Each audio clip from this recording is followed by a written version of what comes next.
little bit later today, but you guys requested a breakdown of the April 27, 2011 super tornado outbreak, and so that's what we're going to be breaking down today.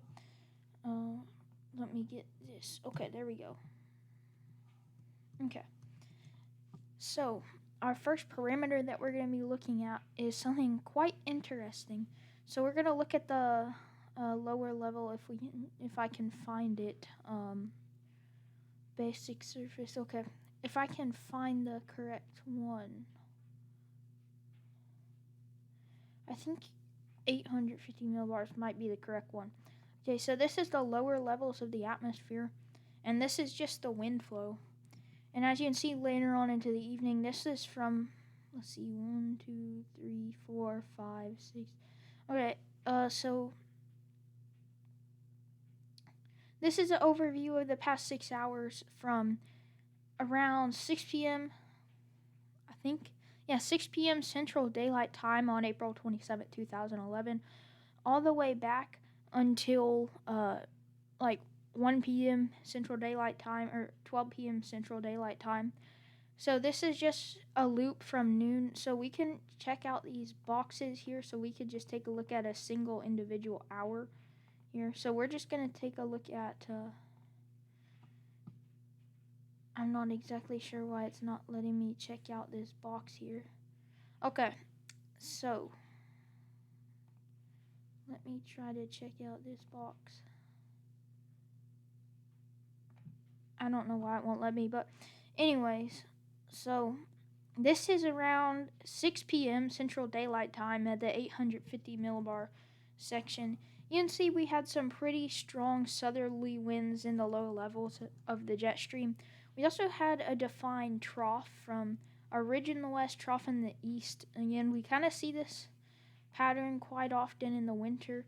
But we do see this as well here in this springtime severe weather setup. This is towards early spring. Spring had just started, a month ago. So not very far into the spring. We had these stronger winds, areas of stronger winds. These areas of stronger winds are called jet streaks. And I believe it's the right entrance region and the left exit region that you look for severe weather setups. For tornadic development. So, as we take a look, let me uncheck some of these boxes here.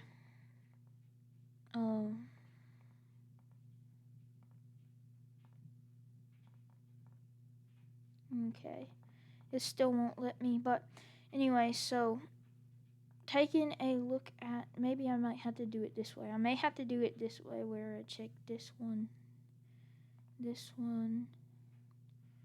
Well, anyways, okay, so I eventually did get it fixed here. As you can see, we have this is about, let's see, 17Z. This would be about noon Central. So at noon Central time, we had this trough with some noticeable short waves in it. These short waves provide ample lift for tornado development. So whenever you see these little squiggles in the trough, like you see down here, you can tell that these are kind of areas of extra lift. And then these jet streaks, the left exit region and the right entrance region, these were areas for prime tornado development, especially in the areas of Mississippi and Alabama in that upper left exit region here. And then the lower right entrance region, we did see some tornadoes down further to the south. And then as we take a look at a different parameter, let's go back here. Let's take a look at the more mid-levels of the atmosphere, 500 millibars. We had this very, very intense trough here. Let me check back the boxes again.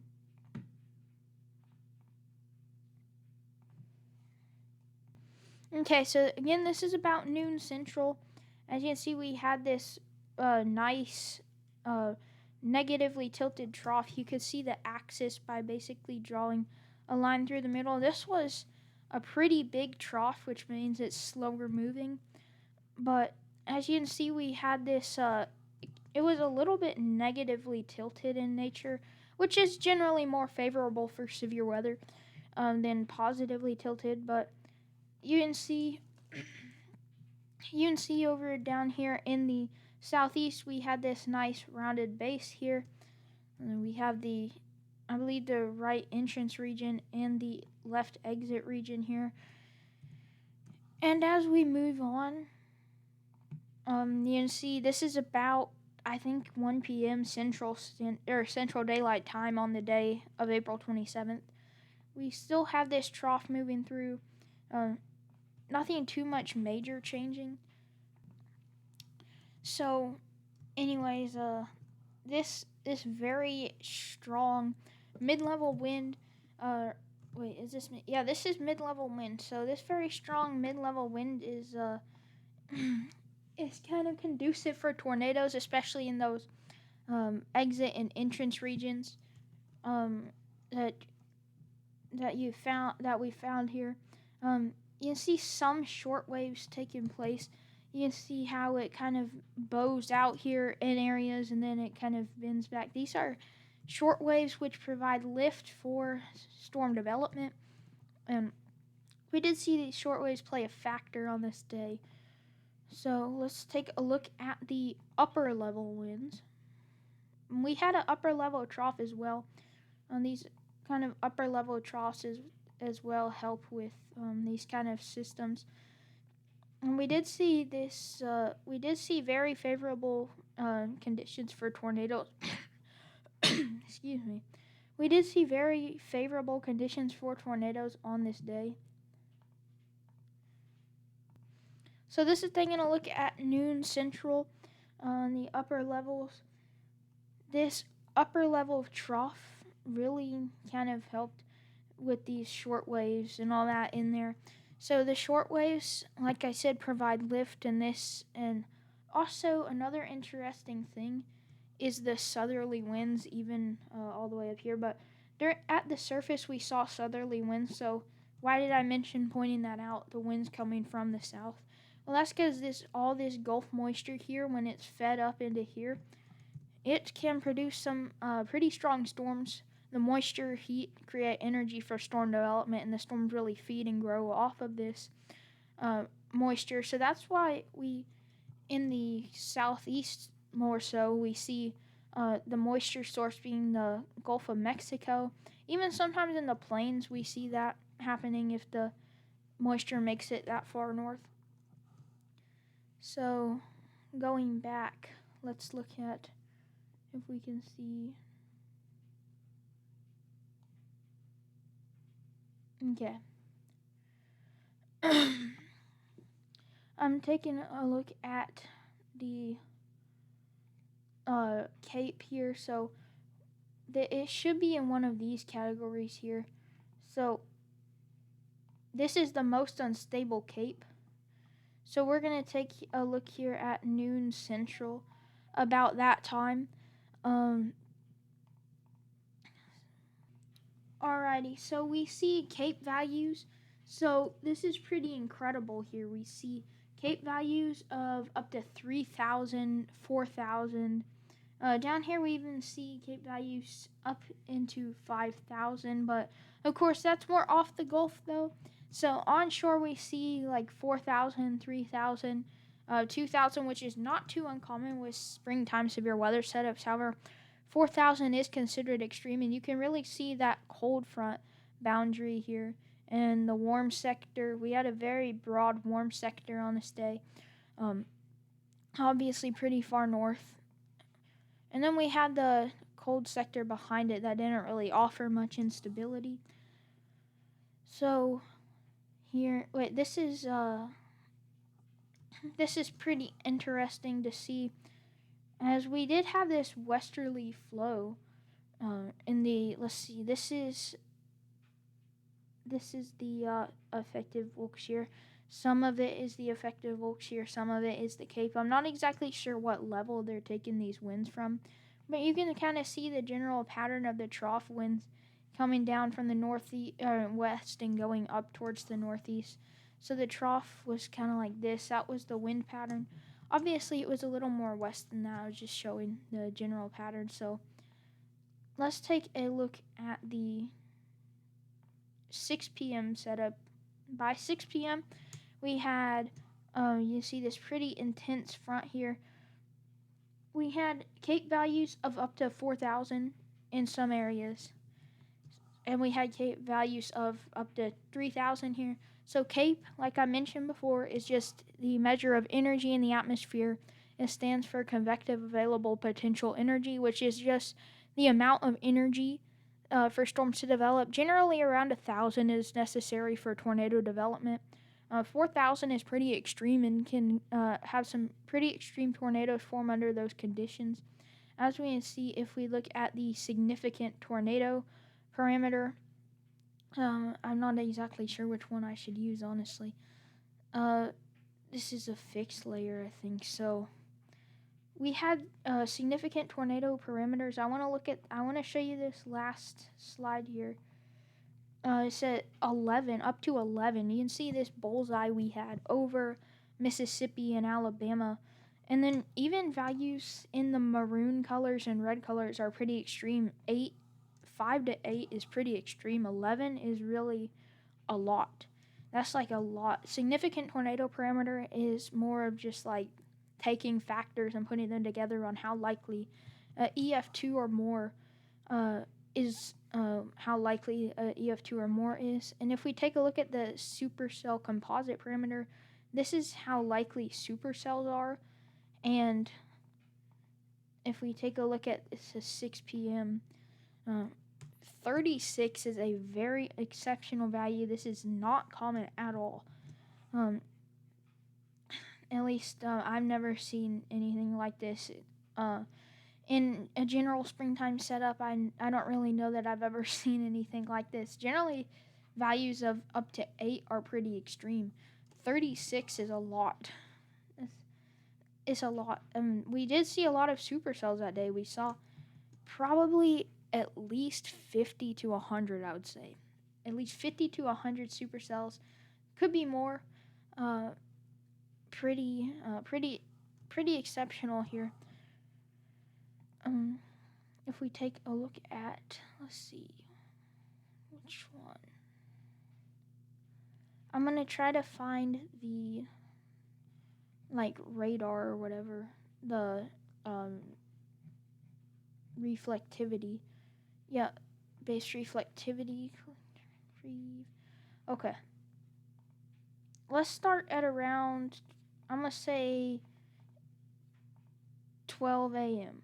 or 12 p.m. 12 p.m. Central Time. So this is 12 p.m. Central Time. I don't know if I can, let's see. Can I select a region? Let me go back and see.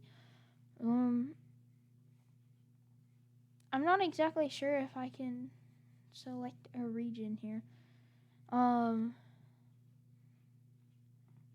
Maybe is it here?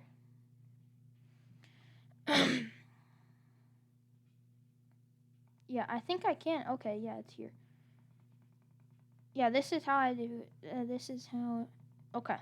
So let's take a look at the. Okay, go back one here. Let's take a look at the 12 p.m. This is 12 p.m. Central Daylight Time. Supercell starting to develop along that front here. We had this frontal boundary producing significant lift, and we had these short waves. And then we had some supercell development further to the north up here in Tennessee and northern Alabama, although it wasn't as intense as what occurred down south on this day. Let's take a look at 1 p.m. We see more tiny cells developing. These would eventually develop into mature supercells. If we take a look at 2 p.m. and then 3 p.m., we have a bunch of discrete supercells. Mississippi, Alabama, Tennessee, some even maybe into southern Kentucky. And then by this time, we just pretty much have an outbreak of tornadoes and supercells across Alabama and eastern Mississippi, as well as portions of southern Tennessee at this point. This is pretty intense at this point. We had a lot of supercell development in the southern states. specifically Mississippi and Alabama. You can see all this elongated type storms like this one. Those are supercells on a radar that's not like that is a little bit higher resolution than this. They'll typically look like this with a little hook at the end here. And then this notch is called an inflow notch, which is where the wind flows into the storm. But that radar pretty much tells the story of how many supercells. There was a lot of supercells on that day. And also, this went on for more than just the 27th. The 27th was just the main event, though. Let's take a look at the visible satellite image. Stop this. Zoom in to the southern states here. You're going to see something pretty interesting on satellite. So, by 12 p.m. is still... let's go to 12 p.m. Still pretty bright out. You can see we do have some scattered development of some unorganized storms ahead of the main event. We have some supercells developing behind, although they're not all too noticeable at this point. At 2 p.m., you start to be able to notice the supercells. If you look behind the line, you can see multiple blobs here. These are probably going to mature into supercells at some point. And then you can see the defined supercell look on satellite. They're starting to develop more rapidly. And as the night continued to move on, you can see very high cloud tops with overshooting tops here. Now, some of the clouds of the different storms got mashed together. That's why it looks like one big blob. But they were actually discrete in nature, though. So they weren't completely smashed together like that. So very interesting on this day. Watch warning summary. Click to retrieve. So let's take a look. Let's stop this. So we're zooming into the southern states here. I know we did not have actually stuff like this now, but you see these polygons, the boxes that are really big. They're not county warnings. These are watches.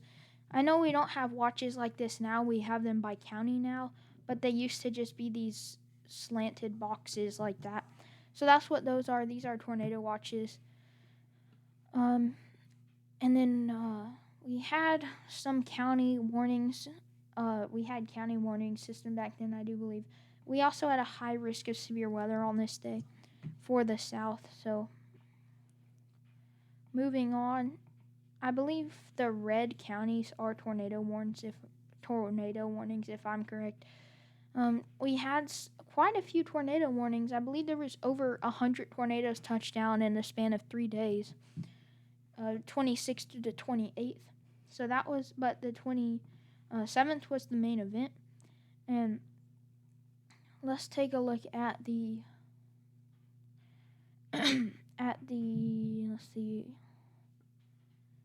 the surface-based cape and the convective inhibition. So we didn't have a lot of convective inhibition just in areas in northern Alabama and western Mississippi. So it didn't really impact that too much. We had over 4,000 surface-based cape in areas, potentially over 5,000 in localized pockets. But generally, we had 2 to 4,000 surface-based cape, which is quite extreme.